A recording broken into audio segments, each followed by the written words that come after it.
नमस्कार, करेन्ट न्युजमा यहाँलाई हार्दिक स्वागत छ। म प्रकाश गिरी। करेन्ट न्युजमा हामी कुनै पनि विषयवस्तु उठान मात्र गर्दैनौँ, यसको चिरफार अनि विश्लेषण पनि गर्ने गर्दछौँ।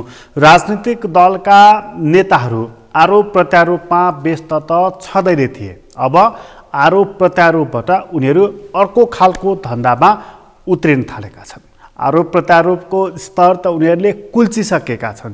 त्यो ठाउँबाट कुल्चिएर अब उनीहरू यो देश अर्काले बिगार्यो भन्न थालिरहेका छन्। आफूलाई चोखो राखेर, यो चोखो आफूलाई राख्ने, अर्कोलाई दोषमाथि दोषको भारी बोकाउने यो उपक्रम चलिराखेको छ। जब यस्ता कुराहरू राजनीतिक बजारमा देखिन थाल्छन्, त्यसपछि थाहा पाउनुपर्छ कि पार्टीको महाधिवेशन आएछ कि यो देशमा चुनाव आएछ भनेर।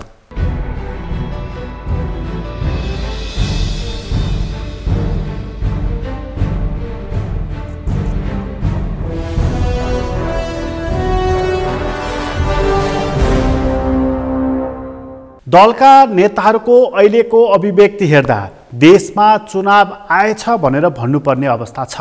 ठुला राजनीतिक पार्टीहरू नेपाली कांग्रेस, नेकपा एमाले, राष्ट्रिय प्रजातन्त्र पार्टीले महाधिवेशन यही मङ्सिरमा गर्दैछन् र बाँकी रहेको दल नेपाल कम्युनिस्ट पार्टी, माओवादी केन्द्र छ, उसले राष्ट्रिय सम्मेलन गरिराखेको छ।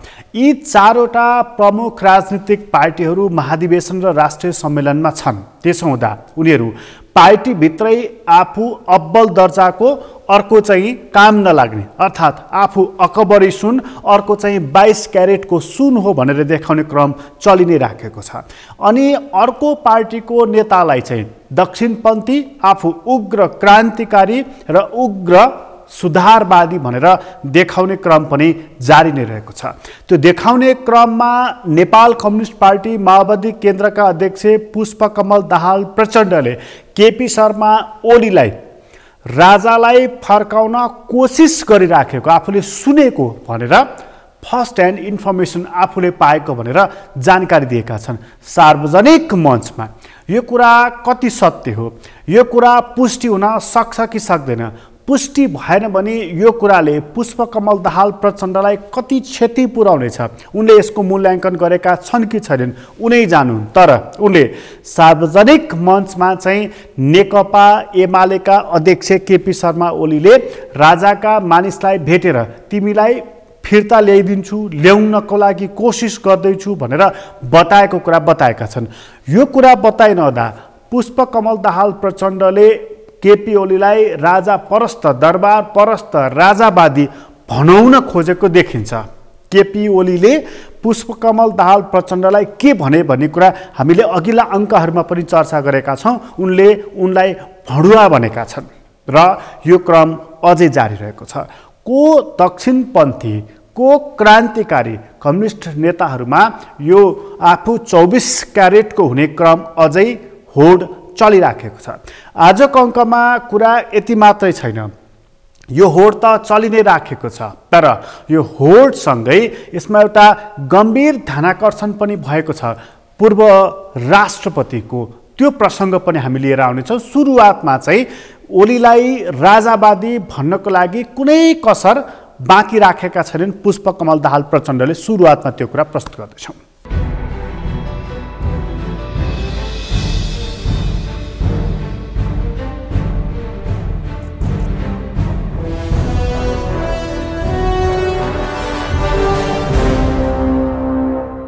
प्रतिक्रियावादी, प्रतिक्रान्तिकारीका विरुद्ध लड्न बाध्य भइयो हामी। उनले भन्थे सधैँ, मलाई यो सङ्घीय लोकतान्त्रिक गणतन्त्र नि मन परेको छैन, मलाई यो समावेशी समानुपातिक भनेर दलित महिलालाई चाहिँ कोटा छुट्याएको नि मन परेको छैन। अस्ति त भनेछन् ज्ञानेन्द्रका केही मान्छेहरूसँग भेटेर भने भन्ने सूचना मैले पाएँ। मलाई जिन्दगीभरि यो गणतन्त्र मनै परे होइन, बाध्य भएर गरेको हो, त्यसकारण मौका आयो भने यो उल्ट्याउने हो भनेछन्। तपाईहरु विचार गर्नु होला स्थिति कहाँ पुग्या रहेछ त। त्यसो भएर स्थिति के देखियो भने अहिले पनि दुईटा विचार, दुईटा वर्ग, दुईटा प्रवृत्ति एउटा जनतालाई अधिकार सम्पन्न गर्नुपर्छ या पाएको अधिकारको रक्षा हुनु पर्यो र थप अधिकारको निम्ति लड्दै जान पर्यो भन्ने विचार एउटा विचार र त्यसले उत्पीडित वर्ग समुदाय सबैसँग एकाकार भएर निरन्तर आन्दोलन गरिराख्नुपर्छ, नतर भने उल्टिने खतरा छ भन्न ठान्छ। त्यो एउटा विचार। एउटा चाहिँ यी प्राप्त भएका उपलब्धिहरू उल्ट्याउनु पर्छ र पुरानै ठाउँमा जानुपर्दछ। हिजो जसरी जनयुद्धको बेलामा या जनआन्दोलनको बेलामा क्रान्तिकारीहरूलाई सखापै पार्नुपर्छ भनेर लागेका थिए नि राज्यहरू, त राज्य या वर्ग समुदाय एउटा विचार त प्रतिक्रियावादी जसलाई हामी भन्छौँ लागेका थिए नि। नसकेर न हामी यहाँ छौँ, अहिले जनताले हामीलाई साथ दिएर न हामी यहाँ छौँ। प्रतिक्रियावादीले दया गरेर हामी यहाँ भएको त होइन। सङ्घीय लोकतान्त्रिक गणतन्त्र त्यो वर्गले चाहिँ माया गरेर हामीलाई दिएको त होइन। हामीले लडेर प्राप्त गरेको अधिकार हो त्यो। अहिले त्यसलाई उल्ट्याउने षड्यन्त्र भयो र यो बीचमा तपाईहरुले सायद सबैले पनि केही न केही अनुभव र अनुभूति गर्नुभयो होला। हामीले त्यति बेला भन्यौं पनि पार्टीभित्र एउटा त हामीले सोच्यौं सपना, कम्युनिस्टहरूले अलि परसम्म जाने सपना देख्छन् भनेर लेनिनले उहिले सपना देख्नु जायज हो भन्ने छ के। सपना भनेर नराम्रो कुरा भने होइन, राम्रो सपना देखेर त्यो सपना पूरा गर्नको निम्ति संघर्ष गर्नु कम्युनिस्टहरूको चरित्र र विशेषता हो। हामीले धेरै सपना देख्यौं, जनयुद्ध, शान्ति प्रक्रिया, संविधान, गणतन्त्र, यी सबै तिनै सपना देखेर आन्दोलन गरेको हुनाले पूरा भएका हुन् र हामीले पछिल्लो चरणमा अब संविधान बन्यो। संविधान यद्यपि त्यसमा थुप्रै अधुरा अपुरा छन्, हामीले भने जस्तै त भएको छैन, तर फेरि पनि अहिलेलाई यति नै प्राप्त गर्न सकिने भएको हुनाले त्यति लिएर अगाडि जाने भन्यौं। हामीले मतभेद पनि राख्यौं संविधान सभामा, यतिले पुग्दैन, भोलि हामी अनुकूल समयमा यो चीज संविधान संशोधन गरेर लानुपर्छ जनताको भावना र आवाज अनुसार भनेर पनि भन्यौं। तर अहिले गत सालदेखि प्रतिनिधि सभा विघटनका कुरा जे भए, हामीले त देखेको सपना के थियो भने कम्युनिस्टहरू जति सबैलाई एकताबद्ध गर्ने, एउटा शक्तिशाली पार्टी बनाउने, त्यो पार्टीलाई सही दिशामा सही विचार र लाइनमा नै लिएर जाने र अनि सामाजिक न्याय सहित आर्थिक विकास र समृद्धिको एउटा नयाँ समाजवादी अर्थतन्त्रको, राजनीतिको, संस्कृतिको जग बसाउने भन्ने सपना देखायो हामीले।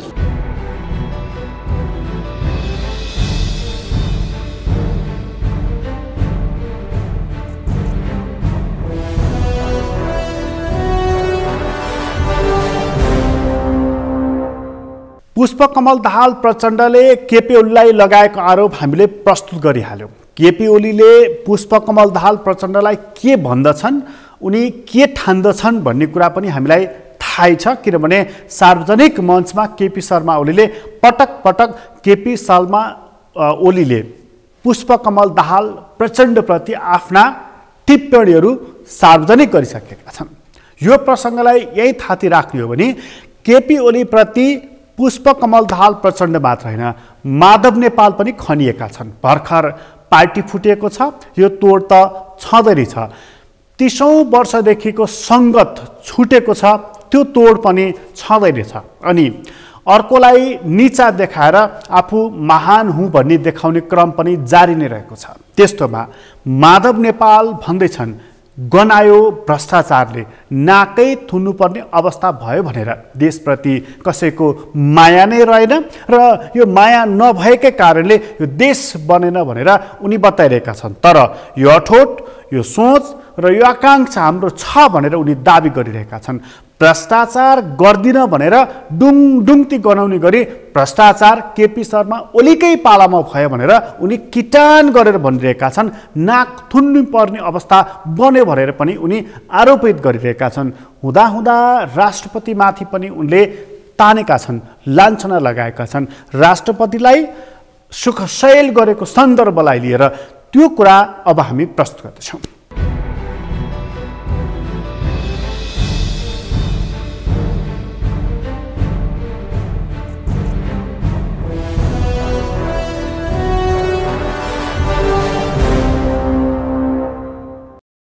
यसपटक त म यत्रो प्रधानमन्त्री भए त्यस्तो देखेको थिएन। अहिले त यो सुन्दा सुन्दा दिक्क भइरहेछ। यो कति भ्रष्ट भइसकेको छ हाम्रो यो सिस्टम। यो सबैभन्दा भ्रष्टाचारहरू अरू बेलामा त अरूले गरे होला, तर हाम्रो केपीजीको पालामा भ्रष्टाचारले सीमा गफमा भ्रष्टाचार गर्दैन, गरेको पनि सहँदैन, प्रत्येक भ्रष्टाचारलाई समस्या गरेका यस्ता गफाडीहरूको हातमा यो देश गयो। सुनाले हामी यो देशलाई राम्रो दिशामा लान चाहन्छौँ। देश जति राम्रो भयो हाम्रो मान बढ्छ, हाम्रो शान बढ्छ।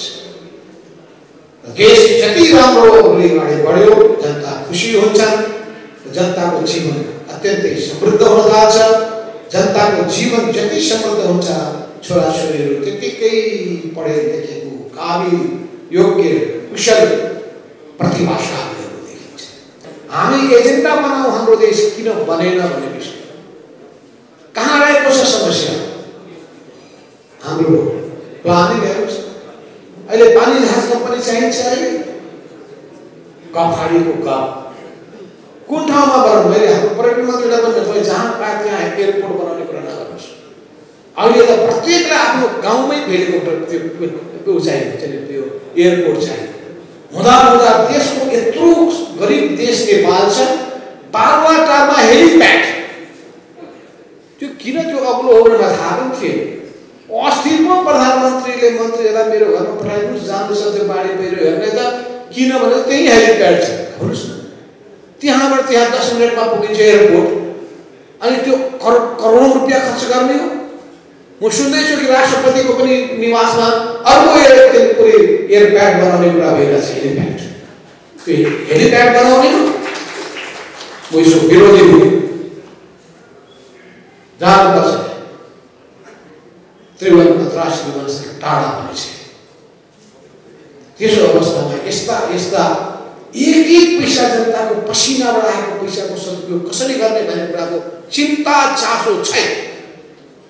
त्यसो लागि पहिले चिन्ता हुनु पर्यो, मन पोल्नु पर्यो, देश बनाउने आँट हुनु पर्यो, चाह हुनु पर्यो। यसमा मेरो जोडमा के छ भन्दाखेरि पहिलो जोड छ निजगढमा अन्तर्राष्ट्रिय विमानस्थल बनाउने। मेरो जोड छ छिटोभन्दा छिटो यो फास्ट ट्र्याकको कामलाई कम्प्लिट गर्ने। 1 वर्षमा चीनले इन्टरनेसनल एयरपोर्ट बनाउन सक्छ। 1.5 वर्षमा टर्कीले इस्तानबुलमा त्यति सबैभन्दा ठुलो एयरपोर्ट विश्वको त्यति शानदार एयरपोर्ट बनाउन सक्दछ। भियतनाममा 1.5 वर्षभित्र इन्टरनेसनल एयरपोर्ट बनाउन सक्छ। हामी कहाँ त बाटो बनाउन सुरु गरेको 10 वर्षमा पनि बाटो हुँदैन। बाटो बनाउने कुरा खाली त्यो राखेको छ, पैसा त्यतिकै थोरै पैसा सकेर कनिका छ जस्तो छरेको छ। सारा ध्यान 10 वटा बाटो बनाउने, 10 वटा कम्प्लिट गर, 20 वटा बनाउने, 20 वटा कम्प्लिट गर। त्यो नगरिकन मान्छेलाई तलब भाता र आन्तरिक कमिसन खानका लागि प्रयोग गर्ने गरिएको छ।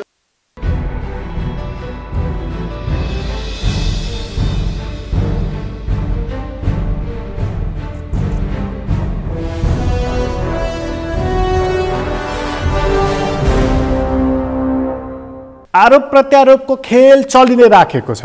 एकले अर्कोलाई आरोप लगाउने र त्यो आरोपबाट आफू अब्बल दर्जाको हुँ भन्ने, अर्कोलाई कमजोर देखाउने क्रम चलि नै राखेको छ। यो क्रम चुनाव जति नजिक आउँदै जानेछ त्यति धेरै चल्दै जानेछ। नेताहरूले लगाएको यस्तो आरोपले, यस्तो खालको आक्षेप आम जनताले कति रुचाएका छन्, आम कार्यकर्ताले कति रुचाएका छन्, पार्टीकै दोस्रो तबकाका नेताहरूले कति रुचाएका छन्, माथिल्लो पुस्ताका नेताहरूले सायद हेक्का राखेको देखिएको छैन। उनीहरू हरेक दिन एकभन्दा अर्को खुड्किला चढ्दै आरोप लगाउने क्रममा प्रतिस्पर्धा गरिरहेका छन् र यो प्रतिस्पर्धाले उनीहरूले अर्कोलाई नाङ्गो त बनाइरहेका छन्, सँगसँगै आफै पनि नाङ्गिराखेका छन्। यो हेक्का कहिले हुने?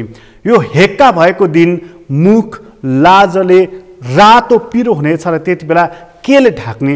अहिले नै इन्तजाम गर्दा बेस हुन्छ, तर त्यतातर्फ सोचेको जस्तो देखिएको छैन। तर कुरा आरोप प्रत्यारोपको मात्रै छैन, निकै गम्भीर कुरा छ। न्यायालय समेत विवादमा परिरहेको, यसलाई एउटा निकास दिनुपर्ने ठाउँमा सरकार छ, राजनीतिक पार्टीहरू छन्, किन मुख खोल्दैनन्? यो चर्चा लिएर हामी एकछिनपछि आउनेछौँ। अहिले छोटो विश्राम लिँदैछौँ।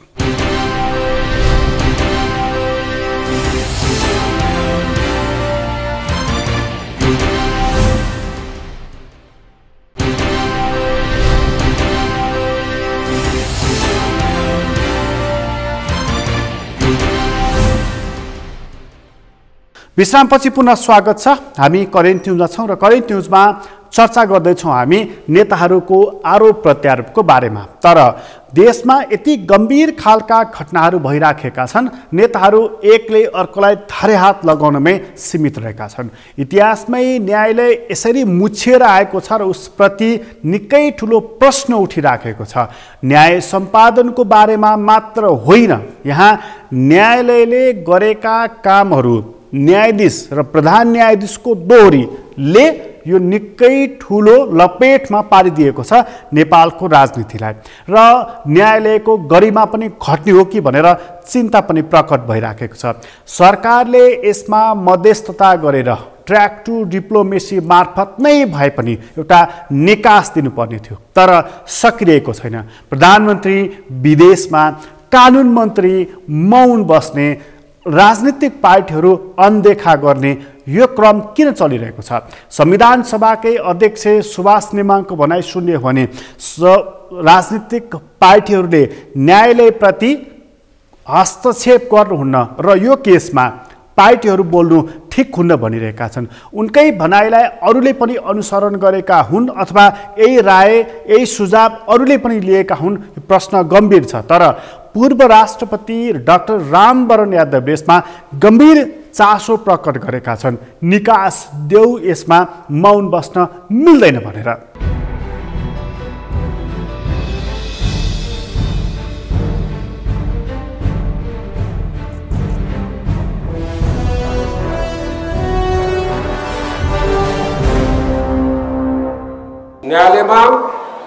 न्यायालयमा तपाईको सारा न्यायाधीशहरू एकतिर छ, 12 न्यायाधीशहरू एकतिर छ, बुद्धिजीवीहरू एकतिर छ, संविधानविदहरू, कानुनविदहरू एकतिर छ। त प्रधान न्यायाधीश भन्छ कि म छोड्दिनँ, म के भन्छ यहीँ बस्छु, कोही नभए पनि एक्लै बेन्चमा बस्छु। कसको ताकतमा त्यतातिर हेर्नुहोस्। पोलिटिकल पार्टीहरूको के हालत छ? मैले धेरै पोलिटिकल पार्टीको बारेमा भन्न चाहन्न, तर किन आजसम्म तपाईँको पोलिटिकल पार्टीहरूले, खैर पोलिटिकल पार्टीको कुरा छोड, सरकार तपाईँको देशको प्रतिनिधि को हो? प्रथम प्रतिनिधि को हो? देशको सरकार हो। सरकारले आफ्नो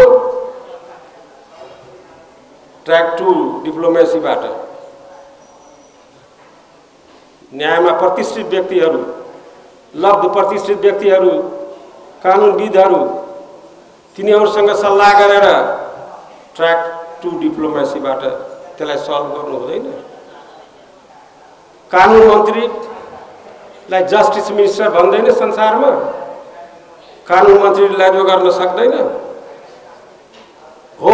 तपाईँ जुडिसियरी फङ्सनमा तपाईँको कार्यकारी हस्तक्षेप हुनु सक्दैन। तर तब लोकतन्त्रको खम्बा, जो 3वटा खम्बा भन्नुहुन्छ, लेजिस्लेटिभ र एजुकेटिभ र जुडिसियरी डिफेन्स छ।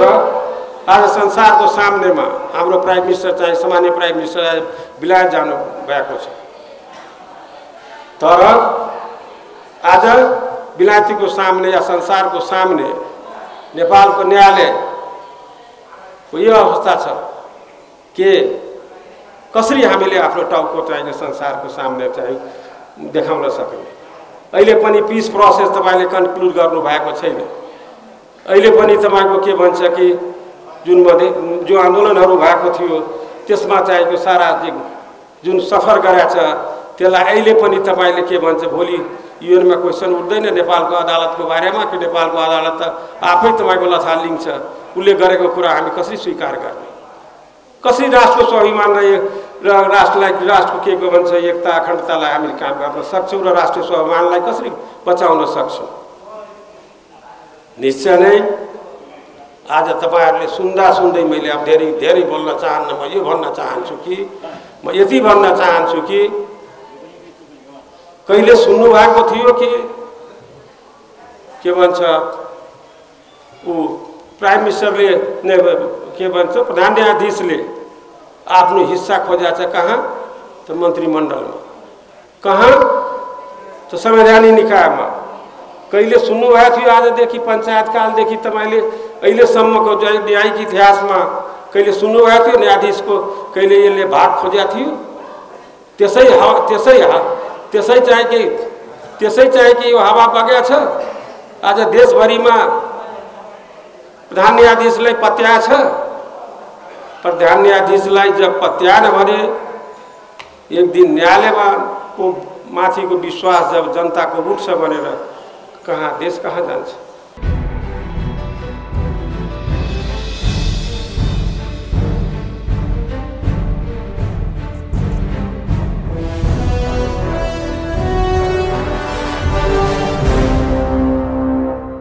पूर्व राष्ट्रपतिले चासो प्रकट गरेका छन् न्यायालयको त्यो स्वच्छतामाथि प्रश्न नउठोस् भनेर।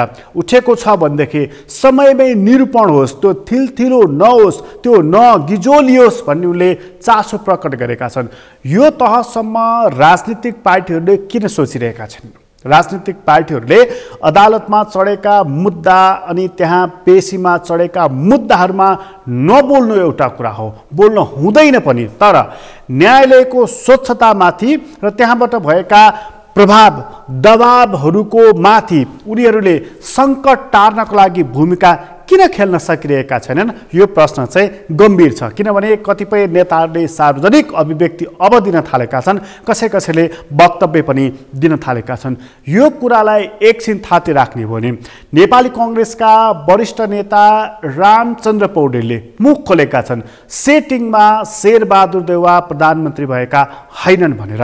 तिनै रामचन्द्र पौडेलले शेरबहादुर देउवामाथि अनेक प्रश्न उठाएका छन्। यसपटक उनले रक्षा गरेका छन्, रक्षात्मक देखिएका छन्। कारण के परेछ? पार्टीको महाधिवेशनले गर्दा उनी पनि क्रान्तिकारी देखिएका छन्। त्यहाँ पुस्तान्तरण कि रूपान्तरण भन्ने प्रश्न छ, उनी रूपान्तरण भनिरहेका छन्। पुस्तान्तरण भए आफ्नो पनि भाग खोसेला भन्ने डरले उनलाई पनि सताइरहेको छ। यो अनेक खालको जालझेल अब आम मानिसहरूले पनि बुझ्न थालिसकेका छन्। त्यसैले पुस्तान्तरण होइन रूपान्तरण त उनी भनिरहेका छन्। मैले पाए कांग्रेस पार्टी चलाउँछु पनि भनिरहेका छन्। कसरी चलाउँछन् त? अहिले पनि वरिष्ठ नेता भएका रामचन्द्र पौडेलले न्यायालयदेखि लिएर राजनीतिक सङ्क्रमण यसरी गहिरिएर सङ्कट चुलिएर 4 वर्षमा गर्ने भनिएको महाधिवेशन 5.5 वर्षसम्म गर्न नसक्दाखेरि पनि मुख दर्शक भएको मानिसले कसरी पार्टी हाँक्छन्, कसरी देश हाँक्छन् त? उनको भिजन हामी यहाँ प्रस्तुत गर्दैछौँ।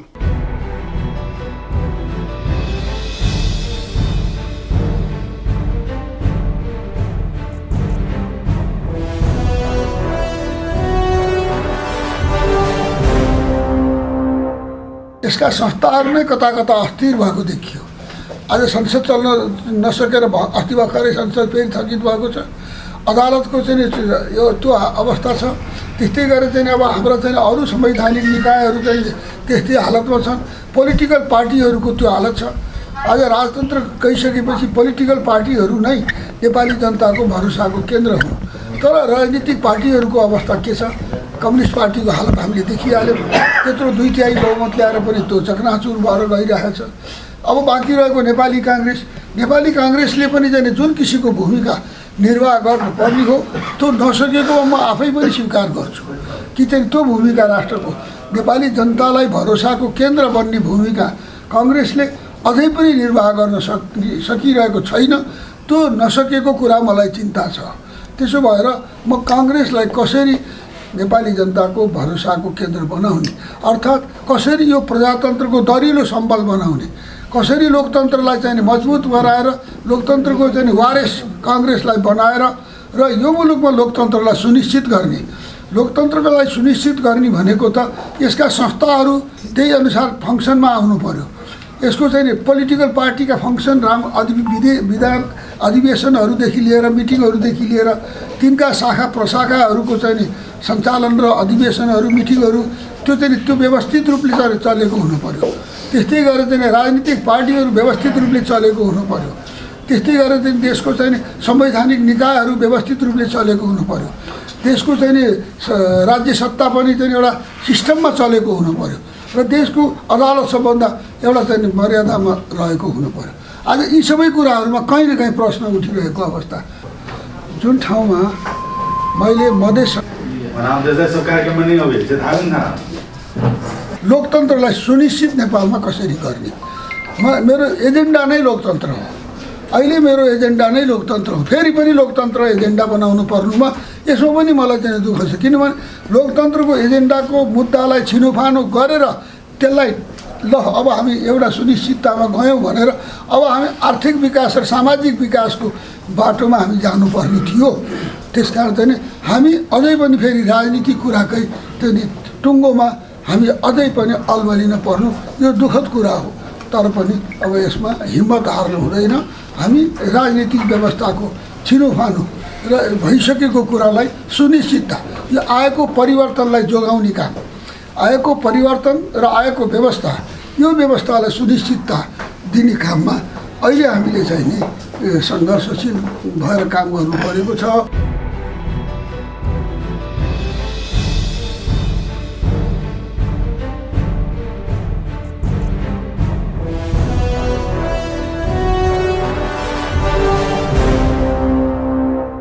हरेक नेताहरूमाथि प्रश्न छ। प्रधानमन्त्री भएका मानिसहरू प्रश्न छ, पार्टीको प्रमुख भएकाहरूमाथि पनि प्रश्न छ, सांसद भएका मन्त्री भएकाहरूमाथि प्रश्न छ। प्रश्नै प्रश्नमा छ।